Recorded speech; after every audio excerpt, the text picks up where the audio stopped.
Pemirsa, video bocah yang melempari pengendara di Tol Belawan Medan viral di media sosial. Setelah ditangkap, bocah-bocah itu mengaku meniru para pemuda yang melakukan hal serupa.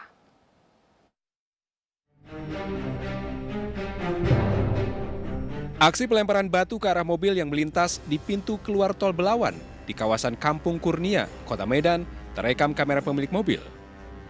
Tidak hanya satu mobil, sejumlah mobil yang melintas juga menjadi korban lempar batu sejumlah orang tidak dikenal. Dari rekaman, pelaku beraksi berkelompok. Para pelaku pun nekat menghampiri mobil dan melemparinya dari jarak dekat. Polisi langsung memburu pelaku yang kerap nongkrong di pinggir jalan tol. Aksi kejar-kejaran pun mewarnai penangkapan karena pelaku melarikan diri. Berisnya, para pelaku yang tertangkap adalah anak-anak di bawah umur. Keduanya mengaku meniru para pemuda di lingkungannya melakukan hal yang serupa. Mereka hanya mengikuti apa yang dilakukan oleh abang-abangan ataupun para remaja-remaja yang mereka lihat, sehingga mereka sebagai anak-anak ikut melakukan perbuatan tersebut. Kini kedua pelaku masih diperiksa petugas kepolisian. Pelaku akan diberikan pembinaan dan diserahkan ke keluarganya, serta berjanji tidak akan mengulangi perbuatan melanggar hukum tersebut. Pemirsa, seorang pria dengan gangguan jiwa di Kabupaten Sika, Nusa Tenggara Timur mengamuk dan melukai warga yang melintas dengan senjata tajam. Insiden ini menyebabkan 2 warga tewas dan 3 lainnya luka berat.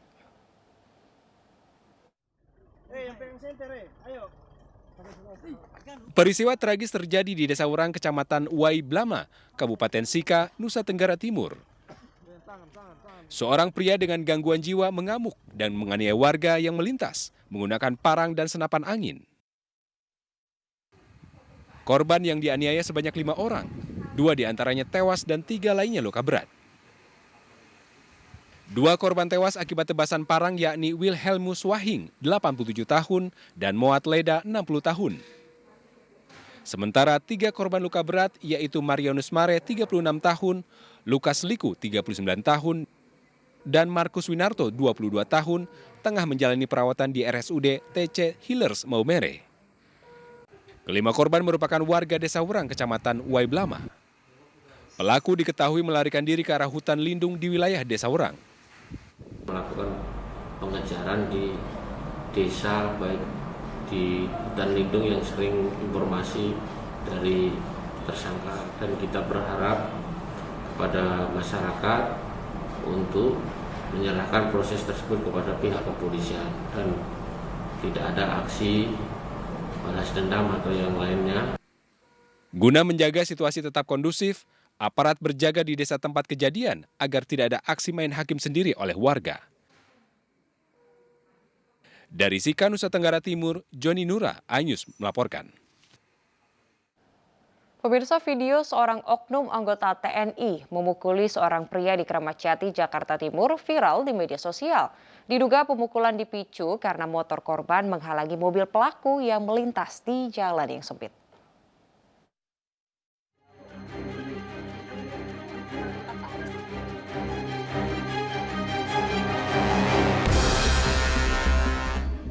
Oknum anggota TNI Angkatan Darat berinisial S diduga menganiaya seorang warga RT 01 RW 05 Kelurahan Balai Kambang, Kramat Jati, Jakarta Timur. Menurut korban, penganiayaan terjadi saat Oknum S hendak melajukan mobilnya di Jalan Balai Rakyat pada Rabu sore lalu, namun terhalang motor. Kala itu mobil S yang diduga merupakan anggota Bapinsa Kecamatan Palmerah itu terhalang sejumlah motor pegawai salah satu tempat produksi madu tempat korban bekerja. Namun saat korban hendak memindahkan salah satu sepeda motor dari jalan, Oknum S membuka kaca mobil, lalu bertanya harga narkoba. Pertanyaan tersebut karena korban sempat menjadi korban salah tangkap dalam kasus penyalahgunaan narkoba jenis sabu, dia ditangkap tanpa barang bukti. Pertanyaan tersebut diakui korban cukup menyinggung, hingga korban bertanya balik apakah Oknum S yang melaporkannya.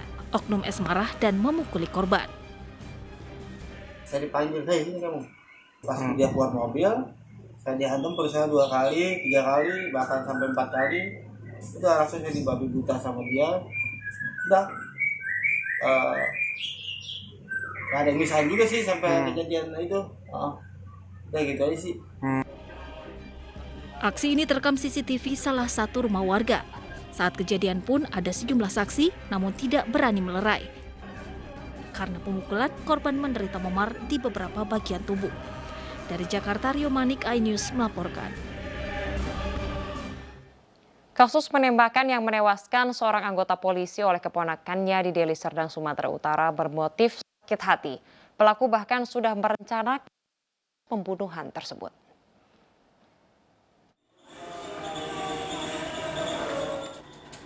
Yones Siodihon Naibohu, 22 tahun, tersangka pelaku penembakan Aibtu Josmer Samsuardi Manurung, 44 tahun, anggota Ditres Narkoba, mengaku telah merencanakan pembunuhan terhadap korban.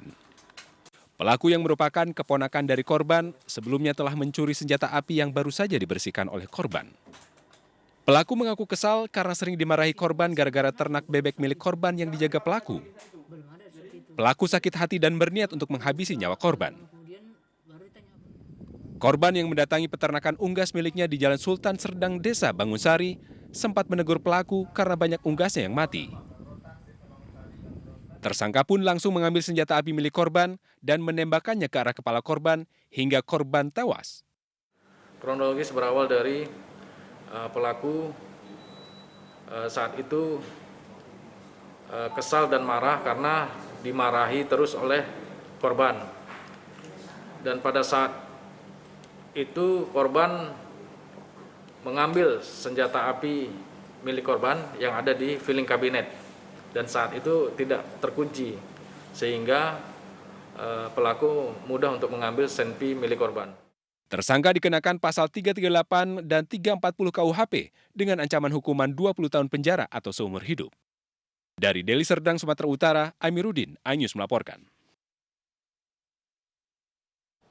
Pemirsa, polisi telah memeriksa 17 saksi dalam kasus pembunuhan ibu dan anak di Subang, Jawa Barat. Dari hasil penyelidikan, pelaku diduga orang dekat korban.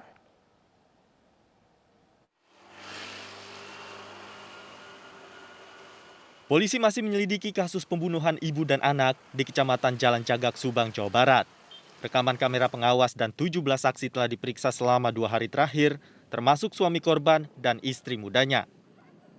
Dari hasil olah TKP, tidak ada indikasi perampokan lantaran tidak ada kerusakan serta tidak ada barang berharga yang hilang, kecuali ponsel sang anak. Polisi hingga kini masih mendalami terduga pelaku yang ditengarai merupakan orang dekat kedua korban.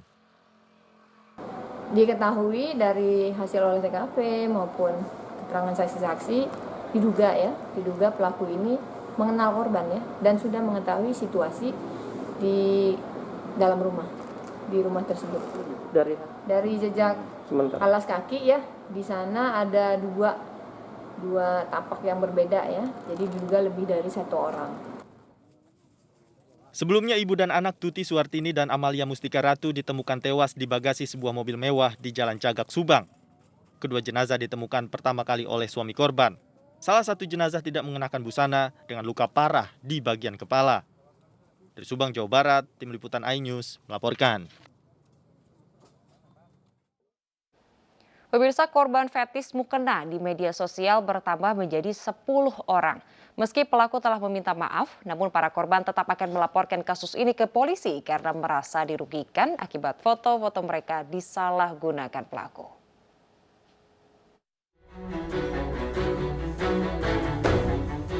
Inilah salah seorang model mukena yang menjadi korban fetis di media sosial. Berkedok foto katalog online shop, korban mengaku diperintahkan pelaku melakukan sesi foto menggunakan mukena. Namun setelah pemotretan, korban curiga hasil foto tidak diunggah di media sosial yang dijanjikan. Namun justru mendapat kabar jika fotonya diunggah di media sosial lain dengan nama akun fetis mukena. Kalau harapan dari saya, semoga si pelakunya ini bisa mengakui kesalahannya dan juga mendapatkan hukuman. Dan juga dia nggak mengulangi kesalahannya lagi dan bisa diurus oleh pihak yang berwajib. Iya, saat itu saya jadi model untuk foto katalognya karena saya pernah foto katalog 2 kali di All Shop GM ini. Sementara itu terduga pelaku mengunggah pernyataan klarifikasi dan meminta maaf terkait perbuatannya di akun Instagram @timasalfian20. Assalamualaikum warahmatullahi wabarakatuh. Saya Dimas Alfian. Saya meminta maaf sebesar-besarnya atas peristiwa yang terjadi. Dan saya mengaku saya bersalah telah menyebarkan dan tidak meminta izin kepada model yang bersangkutan. Dan saya mau mengklarifikasi bahwa foto tersebut adalah untuk konsumsi saya pribadi, tidak dijual di manapun dan hanya untuk konsumsi saya pribadi. Kurang lebihnya mohon maaf, terima kasih. Saya meminta belas-kasihan kepada semua korban saya dan saya akan menghapus semua foto yang ada di laptop saya. Usai kasus ini viral di media sosial, para korban akan melaporkan kasus ini ke polisi. Mereka berharap polisi segera menangkap dan memeriksa pelaku. Dari Malang, Jawa Timur, Denny Irwansyah, iNews melaporkan. Pemirsa, keyboardis Benoah David hari ini mangkir dari panggilan Ditkrimum Polda Metro Jaya. David dipanggil untuk pemeriksaan atas laporan dugaan penipuan dan penggelapan uang. Keyboardis Benoah David Kurnia Albert Dorval alias David tak memenuhi panggilan polisi untuk diperiksa sebagai terlapor dalam kasus dugaan penipuan dan penggelapan uang. David bersama 2 terlapor lainnya dijadwalkan untuk dimintai keterangan oleh pihak penyidik di Treskrimum Polda Metro Jaya siang tadi, namun mangkir dengan alasan pihaknya belum menerima surat undangan pemanggilan tersebut. David dipanggil terkait kasus dugaan penipuan dan penggelapan uang sebesar 1,1 miliar rupiah dalam proyek pembangunan kapal. David dan 2 rekannya yang merupakan direksi sebuah perusahaan diduga menggelapkan uang usai dilaporkan seorang bernama Lina Yunita yang berperan sebagai investor.